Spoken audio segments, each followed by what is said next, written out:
Hello दोस्तों, एक बार फिर से आपका बहुत बहुत स्वागत करता हूं आपके अपने चैनल हाई फाई स्टडी में। दोस्तों आज की जो वीडियो है वो आपके हिंदी डीएलएड फोर्थ सेमेस्टर की होने वाली है। दोस्तों यहां पर अगर हम हिंदी की बात करते हैं तो टोटल आपके हिंदी में जो 4 चैप्टर है वो आपके बनते हैं डीएलएड फोर्थ सेमेस्टर हिंदी में।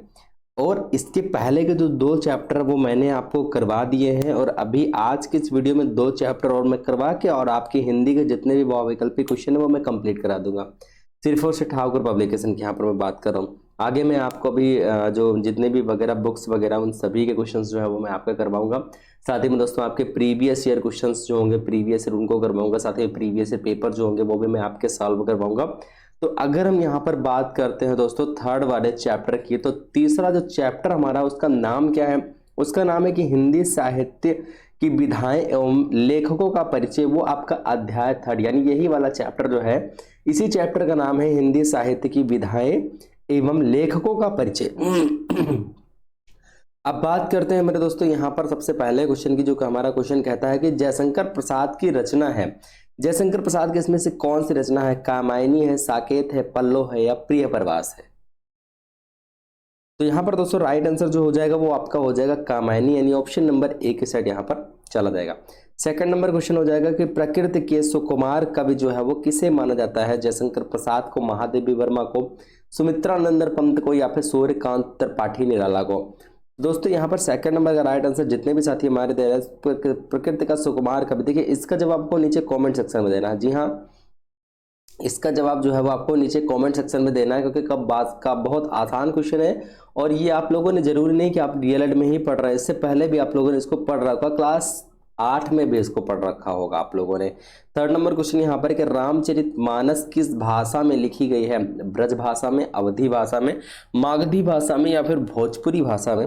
तो थर्ड नंबर का राइट आंसर आपको पता है दोस्तों, ये अवध के रहने वाले थे हमारे श्री राम जी, और ये अवधी भाषा में रामचरितमानस जो है वो लिखी गई है। यानी हम लोग का जो लगता है ये अवधी भाषा ही लगती है, यानी हम लोग अवध प्रांत में ही रहते हैं। अगला हो जाएगा हमारा यहाँ पर कि श्रृंगार रस का स्थायी भाव क्या है? श्रृंगार रस का स्थायी भाव क्या है? रति है, हास्य है, वात्सल्य है या फिर वीर है? ठीक है, जल्दी से बताइए आप सभी साथी, जितने भी साथी दे रहे हैं। बिल्कुल फोर्थ नंबर का जितने भी साथी हमारे आंसर दे रहे हैं सर, ऑप्शन नंबर ए क्या हो जाएगा मेरे दोस्तों? रति हो जाएगा। यहाँ पर श्रृंगार रस का स्थायी भाव रति। आगे बात करते हैं वीर रस का स्थायी भाव क्या हो जाएगा? हास्य वात्सल्य हो जाएगा, रति या उत्साह हो जाएगा। तो भाई 5 नंबर का राइट आंसर दोस्तों जो जाएगा वो उत्साह हो जाएगा। जी हाँ दोस्तों, क्या हो जाएगा? उत्साह हो जाएगा। वीर यानी हम उत्साह से भरे हुए हैं, वीर से भरे हुए हैं, बहुत वीर हैं हम, है ना। 6 नंबर क्वेश्चन हो जाएगा रीत काल की प्रवृत्ति है। रीत काल की प्रवृत्ति श्रृंगार रस की प्रमुखता हो जाएगी, गुरु महिमा हो जाएगी, ईश्वर में सहज विश्वास या फिर जाति पाति का विरोध? 6 नंबर का right answer option number A हो जाएगा दोस्तों, श्रृंगार रस की प्रमुखता, यानी ऑप्शन नंबर ए के साइड चला जाएगा। अगला हमारा जो क्वेश्चन हो जाएगा वो हो जाएगा यहाँ पर 7 नंबर क्वेश्चन हो जाएगा कि भारतेंदु युग की अवधि है। भारतेंदु युग की अवधि क्या हो जाएगा? पहला हो जाएगा 1900 से 1918 तक, या 1857 से 1900, या 1918 से 1938, या 1938 से 1947? तो 7 नंबर का राइट आंसर मेरे दोस्तों क्या हो जाएगा? 1857 से 1900, यानी 1857 से 1900 हमारा करेक्ट आंसर हो जाएगा। अगला हमारा क्वेश्चन हो जाएगा यहाँ पर, जी हाँ दोस्तों, अगला प्रश्न क्या कह रहा है देखिए फटाफट अंदाज में। 8वां नंबर क्वेश्चन कहता है कि निबंध के भेद होते हैं। जी हाँ, निबंध के कितने भेद होते हैं?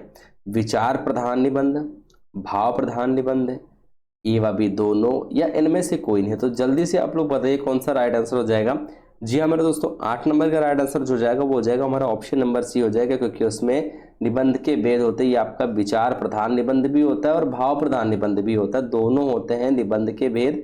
इस वजह से राइट आंसर आपका ऑप्शन नंबर सी हो जाएगा। गबन किसकी रचना है? बहुत आसान है मेरे दोस्तों, हजारी प्रसाद द्विवेदी, रविन्द्रनाथ ठाकुर, प्रेमचंद्र या फिर राम नरेश त्रिपाठी? बिल्कुल राइट आंसर जो जाएगा गबन किसकी रचना है? तो 9 नंबर का राइट आंसर हमारा ऑप्शन नंबर ए हो जाएगा। क्या हो जाएगा मेरे दोस्तों? प्रेमचंद्र हमारा करेक्ट आंसर हो जाएगा। ठीक है, प्रेमचंद्र हमारा करेक्ट आंसर हो जाएगा। अगला दोस्तों यहाँ पर 10 नंबर हो जाएगा कि श्री राम प्रसाद बिस्मिल की रचना कैथोराइन क्या है? कैथोराइन क्या है? कविता संकलन है, जीवनी है, उपन्यास है और आत्मकथा है। देखिए जीवनी और आत्मकथा के ऊपर स्पेशली मैंने वीडियो बनाया हुआ है कि जीवनी किसे कहते हैं, आत्मकथा, इन दोनों में अंतर बताइए, है ना। जीवनी और आत्मकथा में अंतर बताइए, तो इसके ऊपर स्पेशल वीडियो बना हुआ है। आप लोग प्लेलिस्ट में जाकर के, नीचे जाकर के हिंदी वाले प्लेलिस्ट में जाकर के आप देख सकते हो। बहुत इंपॉर्टेंट वीडियो है और काफ़ी बार आपके एग्जाम में जो है ये पूछा भी जाता है ना, काफ़ी बार ये पूछा जाता है। तो बात करते हैं हम लोग यहाँ पर कि श्री राम प्रसाद बिस्मिल की रचना कैथोराइन जो है वो क्या है।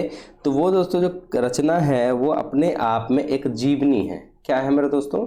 जीवनी है। ठीक है, चलिए 5 नंबर चैप्टर की ओर चलते हैं। और 5वां चैप्टर जो है ये भी आपका बहुत इंपॉर्टेंट चैप्टर है, क्योंकि इस चैप्टर की अगर हम बात करते हैं, इस चैप्टर का नाम क्या हो जाता है, ये आपका स्पेशली चैप्टर नंबर 4 जो आता है ये अनिवार्य संस्कृत के अंतर्गत आता है ना। किसके अंतर्गत आता है?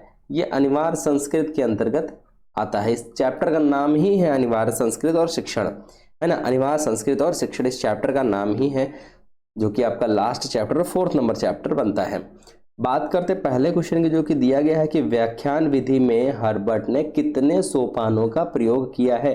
तो इन्होंने कितने सोपान का प्रयोग किया था? जी हाँ, कितने सोपान का प्रयोग इन्होंने किया था। देखिए एक चीज़ और मैं आपको बता दूं, जितने भी आपके यहाँ पर वचन होते हैं, है ना, जितने भी आपके यहाँ पर पठ धातु रूप जितना भी होता है आप लोग याद कर लीजिएगा, चाहे वो पठ हो, लोट हो, लंग हो, लट हो, विधिलिंग हो, जितने भी आपके हैं ना ये सभी याद कर लीजिएगा। बाकी शब्द रूप भी आप लोग याद कर लीजिएगा। शुद्ध और अशुद्ध वाक्य क्या है, यानी जैसे कि आपके सामने दिया रहेगा, कभी कभी दिया नहीं रहता, उसने 5 कचौड़ी खाई, ये मैंने आपको बताया भी है। तो ये अशुद्ध वाक्य होता है, उसने 5 कचौड़ी खाई, नहीं उसने 5 कचौड़ियाँ खाई। कचौड़ी एक कचौड़ी हो जाती है, लेकिन अगर कचौड़ियों की बात आ जाती है तो वहां पर उसने 5 कचौड़ी, मतलब एक तो खाई नहीं, मतलब 5 मतलब कचौड़ियाँ हो जाएगा, काफी सारी कचौड़ियों में अंतर्गत आता है। ठीक है, तो अनिवार्य संस्कृत में जो पहला क्वेश्चन हो जाएगा दोस्तों, वो उसका राइट आंसर जो हो जाएगा ऑप्शन नंबर ए, यानी कितने सोपान होते हैं? 5 होते हैं। अगला सेकंड नंबर क्वेश्चन हो जाएगा कि प्रश्नोत्तर विधि के जन्मदाता जो है कौन है? आर्मस्ट्रॉन्ग है, किलपैट्रिक है, सुकरात है या स्टीवेंसन है? बिल्कुल, जितने भी साथी हमारे राइट आंसर दे रहे हैं सेकंड नंबर का, या जितने भी साथी हमारे सोच रहे हैं ऑप्शन नंबर 20 सुकरात, उन सभी का करेक्ट आंसर हो जाएगा। थर्ड नंबर होता है यहाँ पर डाल्टन विधि के जन्मदाता कौन माने जाते हैं? जी हाँ, डाल्टन विधि के जो जन्मदाता हैं वो माने जाते हैं, कौन माने जाते हैं? वो आपके हो जाते हैं यहाँ पर कुमारी हेलन पार्कहर्स्ट। ठीक है, पार्कहर्स्ट, ऑप्शन नंबर डी। अगला यहाँ पर क्वेश्चन हो जाएगा कि नीत काव्य का उद्भव विश्व साहित्य के किस प्राचीनतम ग्रंथ से माना गया है? किस प्राचीनतम ग्रंथ से माना गया है? ऋग्वेद से, सामवेद से, यजुर्वेद से या फिर अथर्ववेद से? तो 4th नंबर का राइट आंसर आपका ऑप्शन नंबर ही हो जाएगा, ऋग्वेद हमारा करेक्ट आंसर हो जाएगा। 5वां नंबर क्वेश्चन कहता है कि राम शब्द का तृतीया विभक्ति एक वचन में रूप होगा। तो एक वचन में रूप होगा रामाय, रामात, रामात या रामेण। तो इसके लिए मैं आपको टाइम दे रहा हूँ, क्योंकि आप लोग हो सकता है लिख के देखें, तो इसको आप लिख के बता दीजिएगा। अगर आप इसको आपको मन में आता है तो मन में आप बता दीजिएगा। सिर्फ आपको किसका बताना है? राम शब्द का तृतीया विभक्ति एक वचन बताना है। जी हाँ, राम शब्द का तृतीया क्या है? तृतीया विभक्ति एक वचन। बिल्कुल, जल्दी से बताइए आप सभी साथी। ठीक है, एक वचन क्या होगा राम शब्द का? बिल्कुल, देखिए अगर हम राम की बात करते हैं तो ये आपका किस में आता है? आकारांत पुल्लिंग में आता है ना। किस में आता है मेरे दोस्तों? आकारांत पुल्लिंग में आता है। तो 5 नंबर का भाई जितने भी साथी हमारे दे रहे हैं ऑप्शन नंबर सी रामायण, जितने भी साथी हमारे दे रहे हैं रामायण, काफी सारे साथी हमारे रामायण आंसर दे रहे हैं। तो चलिए देखते हैं रामायण हमारा आंसर सही होगा या फिर नहीं होगा। बात यहाँ पर क्या पूछा गया? राम शब्द का तृतीया विभक्ति। तो सबसे पहले विभक्ति में जाते हैं, तृतीया विभक्ति देखते हैं। तृतीया विभक्ति में एक वचन क्या हो जाएगा? रामेण ही होता है ना।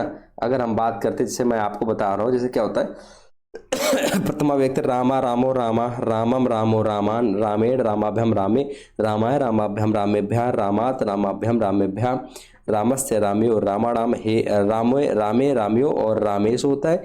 हे राम, हे रामो, हे रामा, ये होता है आपका राम शब्द रूप। इसको आप लोग याद कर लीजिएगा, राम का याद कर लीजिएगा। एक सबसे ज़्यादा इंपॉर्टेंट आपका बालक का पूछा जाता है, बालिका, अस्मद और युष्मद, ये काफ़ी इंपॉर्टेंट है, काफ़ी ट्रेंडिंग वाले हैं और काफ़ी ज़्यादा आपके एग्जाम में जो है पूछे जाते हैं। तो यहाँ पर दोस्तों क्या हो जाएगा, तृतीया विभक्ति एक वचन क्या हो जाएगा, रामेण हो जाएगा। यानी ऑप्शन नंबर किसके साइड चला जाएगा, तो ऑप्शन नंबर सी के साइड चला जाएगा।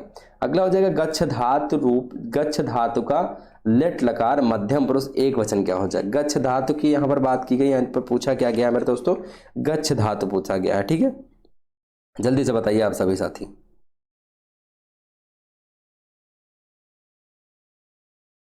बिल्कुल गच्छ बताना है आपको, गच्छ है ना, गच्छ बताना है, ये गम जाना। तो गच्छ धातु का लेट लकार मध्यम पुरुष की बात की गई है। गच्छ धातु का लेट लकार का पूछा गया है, क्या पूछा गया, गच्छ धातु का लेट लकार पूछा गया है, मध्यम पुरुष एक वचन पूछा गया है। तो मध्यम पुरुष और एक वचन मिलकर के क्या हो जाएगा, गच्छसी हो जाएगा। जैसे कि आपको मैं बता दूं, इसमें आपका एक वचन, द्विवचन, बहुवचन होता है, प्रथम पुरुष, मध्यम पुरुष, उत्तम पुरुष होता है। लट लकार की बात करते हैं हम लोग यहाँ पर, तो हो जाता है गच्छत, गच्छता, गच्छन्ति, गच्छस, गच्छथा, गच्छत, गच्छामि, गच्छावः, गच्छामः, ये हो जाता है। तो अगर हम यहाँ पर बात करते हैं दट लकार का मध्यम पुरुष एक वचन के बारे में, तो मध्यम पुरुष आपका सेकंड लाइन में हो जाएगा और पहला वाला एक वचन हो जाएगा, गच्छसी हो जाता है। ऑप्शन नंबर किसके साइड चला जाएगा मेरे दोस्तों, ऑप्शन नंबर ए के साइड चला जाएगा। जी हाँ, किसके साइड चला जाएगा, ऑप्शन नंबर ए के साइड चला जाएगा। ओके, चलिए 7 नंबर क्वेश्चन देखते हैं हम लोग यहाँ पर कि मनुष्य के शरीर में रहने वाला सबसे बड़ा शत्रु कौन सा है। आलस्य है, निर्धनता है, क्रोध है।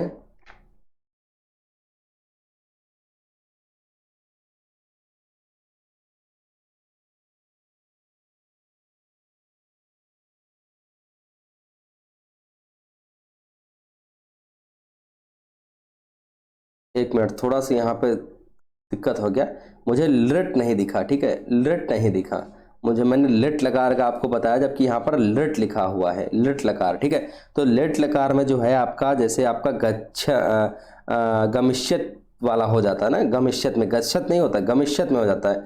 गच्छ जो है गमिष्यत में चेंज होता है, तो गमिष्यत, गमिष्यत, गमिष्यता, गमिष्यस, गमिष्यता, गमिष्यत, गमिष्याम, गमिष्याओ, गमिष्याम। ठीक है, यहाँ पर क्या हो जाएगा, ऑप्शन नंबर ई गमिष्य से हो जाएगा हमारा राइट आंसर। ठीक है, थोड़ा सा मैं कंफ्यूज हो गया, गमिष्य हो जाएगा, पढ़ने में थोड़ी सी दिक्कत हो गई।